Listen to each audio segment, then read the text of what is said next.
Hey everyone, it's Luna, and today I'm talking about a topic that is actually quite serious, but one that I think is very important to talk about. So, it's obviously, you can see from the title, spirituality versus psychosis.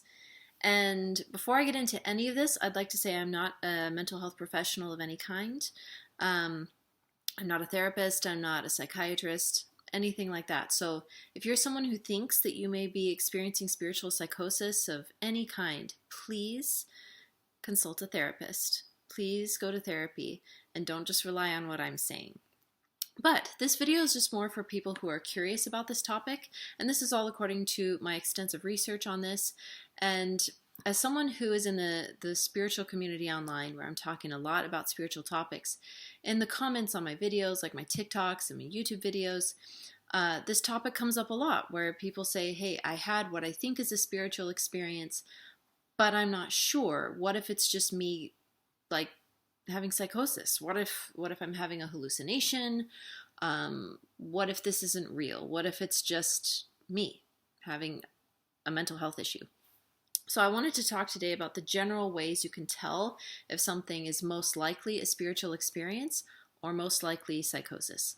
So, like I said, please be safe about this. This is not diagnosing anyone in any way because I'm not a professional. But I do think this topic is really interesting and also really important if you're someone who's going through a spiritual awakening of some kind. I myself went through a spiritual awakening and was really careful to monitor myself with all this during that time so that I knew that I was looking at things with a clear head and was not, having a mental health issue. So, the definition of psychosis is something we should probably go over first. I'm going to be reading directly from my notes for a lot of this because I really want to be accurate in what I'm saying.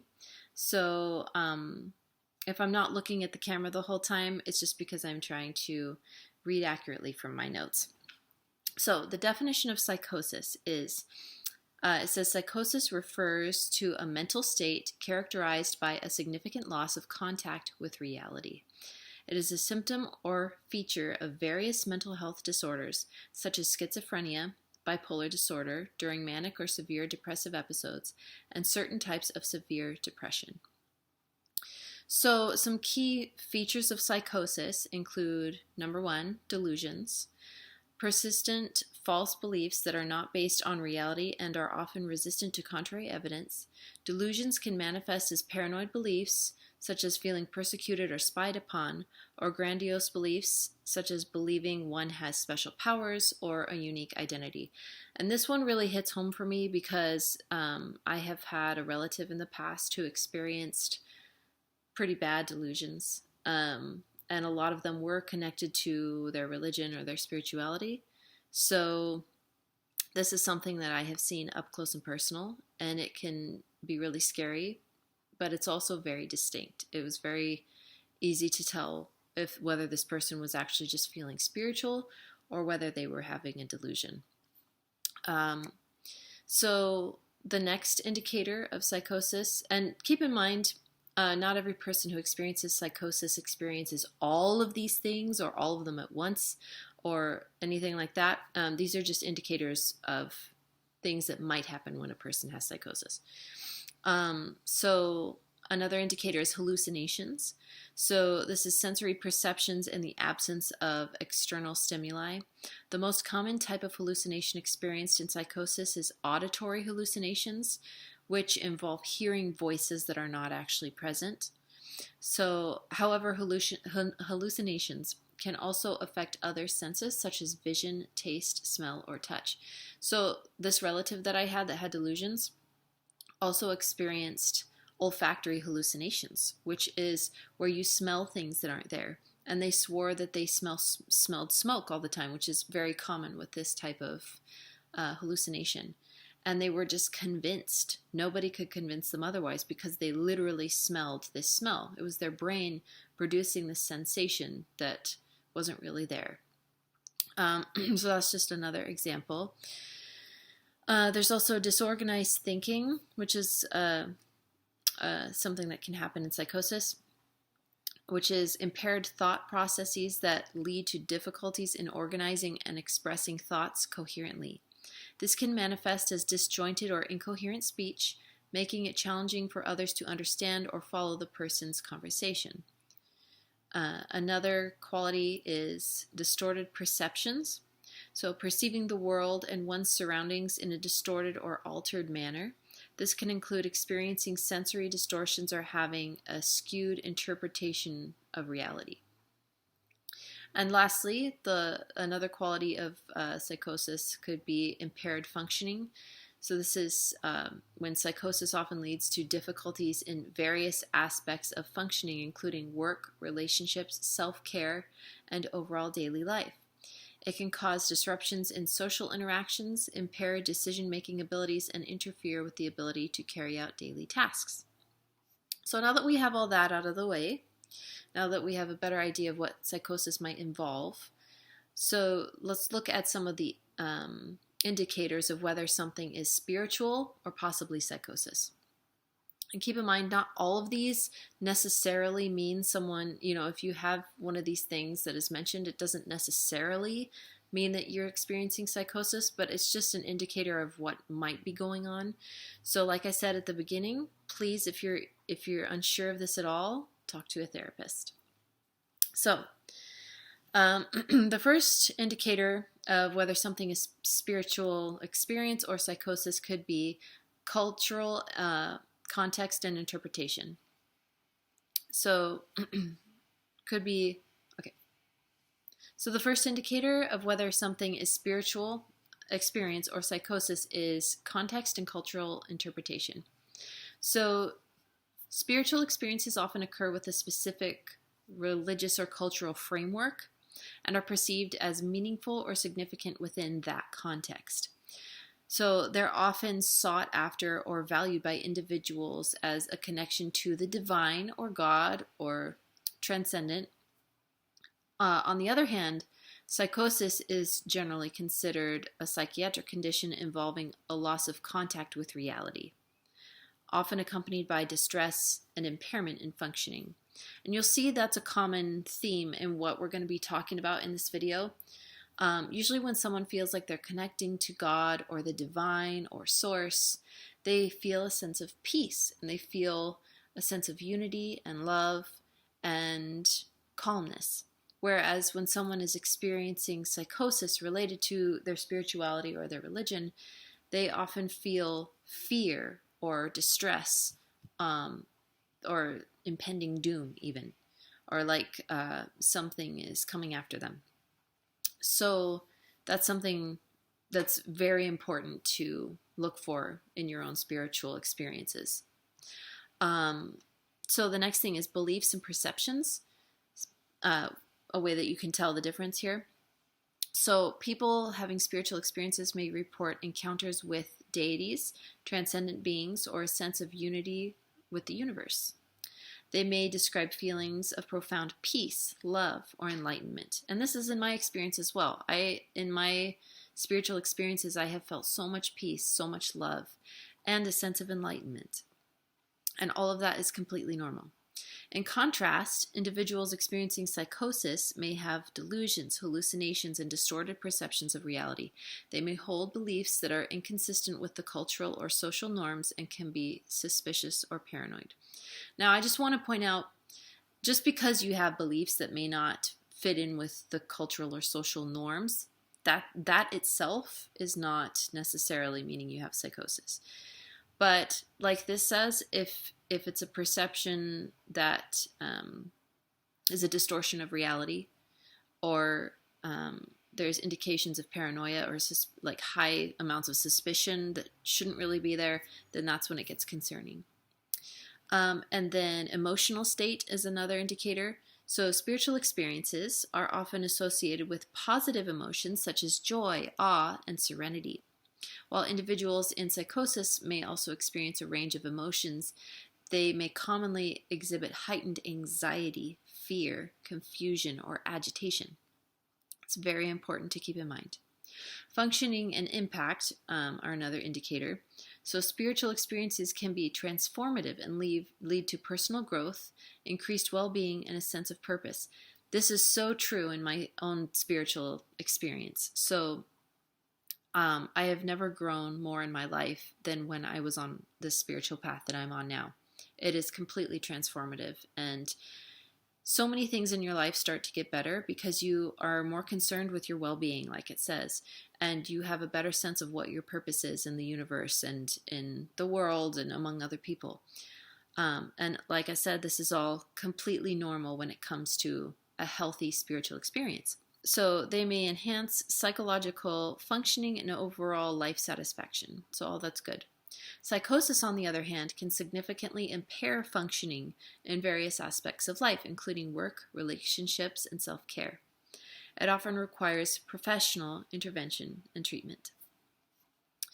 And the last one is duration and persistence. So spiritual experiences may be temporary and episodic, occurring during specific practices, rituals, or meditative states. They often integrate into a person's life and worldview without causing significant disruption. So I definitely, in my own spiritual practice, have certain practices I do. Sometimes I do candle magic, for example. Sometimes I do meditation. Once in a while I do yoga, but that's more of a fitness thing, but some people find a lot of spiritual connection and experience in that. And during a lot of these practices, especially when I do my magical rituals, that is definitely when I have significant spiritual experiences, and I feel this peace, and I feel like everything is going to be okay, and everything in the world is kind of brought into a positive perspective for me. So, and like this says, it doesn't cause any disruption in my life, and all that is completely normal. But when it comes to psychosis, these experiences tend to be persistent instead of just being at certain designated times when your spiritual experience may be happening. Instead, it's very persistent and may require ongoing treatment to manage symptoms and promote recovery. So it's more out of control. So I wanted to also give some examples of a spiritual experience versus a symptom of psychosis, because I think examples are one of the strongest ways we can allow ourselves to understand what's really going on and be able to spot it within ourselves as something is happening. Now, when I give these examples, I don't want anyone to listen to these and try to diagnose someone else and say, oh, I think that person is psychotic, or don't do that. This is all for personal knowledge. It's not to say I think someone else might be having these issues necessarily. But like I said, if you feel like you're having these issues, you can talk to a therapist, but this is all just for your own knowledge and being safe spiritually. So a spiritual experience example would be a person practicing meditation in the context of Buddhism, for example, may report a deep sense of peace and unity with the universe. They may describe a profound feeling of interconnectedness, a sense of oneness with all living beings, and a heightened awareness of the present moment. This experience is meaningful to them within the framework of their spiritual beliefs, and they may view it as a glimpse of enlightenment or transcendence. That's beautiful. Now, when it comes to a psychotic symptom example, a person experiencing psychosis may develop delusions related to their religious beliefs. For instance, they may believe they are a prophet chosen by a higher power to deliver a specific message to humanity. This is something we see a lot. They may report hearing voices that command them to carry out certain actions or engage in conversations with divine entities. These experiences are often accompanied by a loss of contact with reality, as the person's beliefs and perceptions are inconsistent with their cultural or social norms. Honestly, this is how a lot of cults tend to start. Is there's a person experiencing this type of psychosis where they think they're a prophet or something like that. And I'm not saying all people who have started a cult or a very exclusive religion are necessarily experiencing psychosis, but a lot of times that is what it tends to be. So another spiritual experience example would be a person attending a religious retreat may engage in intense prayer and meditation. During this practice, they may report a profound sense of love and connection with a higher power. They may describe a feeling of being surrounded by divine presence, experiencing overwhelming gratitude, and having a deep understanding of the mysteries of the universe. This spiritual experience is deeply meaningful to them within their religious framework and can lead to a heightened sense of purpose and inner peace. In contrast, an example of psychosis would be a person experiencing psychosis may have hallucinations that involve religious or spiritual themes. They may claim to see or hear religious figures, angels, or demons who communicate with them. These experiences can be distressing and disruptive, as the person may interpret them as threatening or feel compelled to respond to the perceived messages. Now, that's really important to distinguish there. You can have a spiritual experience where you feel like angels are speaking with you, or perhaps a religious figure spiritually is speaking with you. But if it's a positive experience, that's probably not psychosis. If it's something like this, what this is describing, where it's like demons and you're becoming distressed and it's becoming disruptive in your life and you feel threatened, those are where the red flags are. So these hallucinations may not align with the person's cultural or religious context and can significantly impair their ability to function in daily life. And that is actually something I noticed when I was religious. A few people I knew who experienced something like this, where they thought that a demon was speaking to them or the devil was speaking to them. Very often it went against the actual doctrine of our religion. And it was something that they were kind of going off in this other direction with. It was very interesting. So another spiritual experience example is a person engaging in a religious pilgrimage visits a sacred site and feels overwhelmed by a sense of awe and reverence. They may describe a profound connection to the history and spirituality associated with the place, experiencing a deep sense of peace and serenity. They may have a transcendent experience, feeling a presence beyond the physical realm or perceiving subtle energies. The spiritual experience enhances their faith, provides a sense of meaning, and it strengthens their connection to their religious community. And then an example of psychosis would be a person experiencing psychosis may develop persecutory delusions. That's where you blame other people for bad things happening to you, or you think people are out to get you. So they confuse these persecutory delusions with religious themes. They may believe they are possessed by evil spirits or targeted by malevolent forces due to their religious affiliation or beliefs. They may interpret everyday events or occurrences as signs of a conspiracy against them or orchestrated by religious authorities. These beliefs can lead to increased paranoia, fear, and social withdrawal, significantly impacting their daily functioning and relationships. That one is pretty self-explanatory. So I'll just give another example. One more. So a spiritual experience example would be a person practices yoga and engages in deep meditation to cultivate self-awareness and inner growth. During their practice, they may have a transcendent experience of unity and interconnectedness. They may describe a profound sense of inner peace, a dissolution of the ego, and a feeling of being in harmony with the universe. This spiritual experience deepens their spiritual path, enhances their self-understanding, and promotes personal transformation. And again, that one is very relatable for me, especially during moments of meditation. It's actually a beautiful thing to experience. And in contrast, an example of psychosis would be having disorganized thinking and speech patterns that involve religious or spiritual themes. So not like they'll be talking about these things, but what they're saying is very difficult to understand because they're not talking in complete sentences. It's all kind of jumbled and it doesn't really make sense. They may jump between unrelated concepts, incorporating religious or mystical terms in a way that is incoherent or nonsensical. Their speech may be characterized by loose associations and tangential thoughts that make it difficult for others to follow or understand. These symptoms are often accompanied by impaired reasoning and communication skills, making it challenging for the person to engage in coherent conversations. So those are several examples that I hope will help when it comes to a person's knowledge of whether something is spiritual or possibly a mental health issue such as psychosis or related to psychosis. And I just want to point out, it's really important to understand that all of us are going through different issues mentally. Just because someone is experiencing psychosis does not make them a bad person. And I feel like it's sad that I even have to say that, but so many people look at this as if, oh, normal people are somehow good, and people experiencing psychosis or other mental health issues, there's something wrong with them or bad or what.